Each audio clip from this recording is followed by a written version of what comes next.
సీనియస్ వార్తలకు స్వాగతం. నా పేరు జగన్నాథ్ రెడ్డి. డయాలసిస్ బాధితులకు ఊరట. తాండూరు ప్రభుత్వ జిల్లా ఆసుపత్రిలో మరో 5 కొత్త మిషన్ల ఏర్పాటు ప్రారంభించిన ఆరోగ్యశ్రీ జీఎం డాక్టర్ రాంబాబు. వికారాబాద్ జిల్లా తాండూరులో డయాలసిస్ బాధితులకు ఊరట కలగనుంది. తాండూరులోని జిల్లా ప్రభుత్వ ఆసుపత్రిలోని డయాలసిస్ కేంద్రంలో నూతనంగా మరో 5 కొత్త మిషన్లను ఏర్పాటు చేశారు. ప్రస్తుతం ప్రభుత్వ జిల్లా ఆసుపత్రిలోని డయాలసిస్ సెంటర్లో సుమారు 60 మందికి పైగా డయాలసిస్ సేవలు పొందుతున్నారు. వెయిటింగ్లో మరో 30 మంది ఉన్నారు. అయితే ఆసుపత్రిలో డయాలసిస్ సేవలకు సరిపడా మిషన్లు లేకపోవడంతో తీవ్ర ఇబ్బందులు ఎదురయ్యాయి. దీంతో ప్రభుత్వం జిల్లా ఆసుపత్రికి కొత్తగా 5 మిషన్లను మంజూరు చేసింది. సోమవారం ఆరోగ్యశ్రీ రాష్ట్ర general manager doctor Rambabu, DyEO Srinivasulu ఈ కొత్త మిషన్లను ప్రారంభించారు.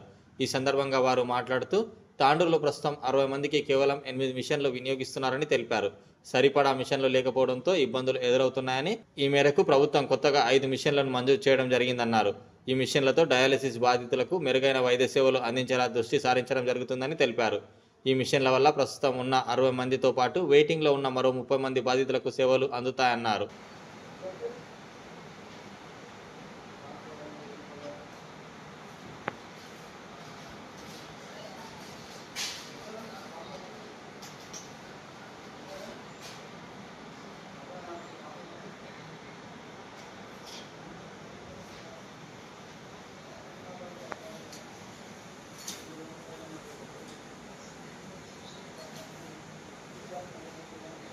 తీసుకున్నవారు లేదు, ఇంకా అడిషనల్గా వేరే పేషెంట్లు కొత్త వాళ్ళని తీసుకోవాలంటే మిషన్స్ కొత్త.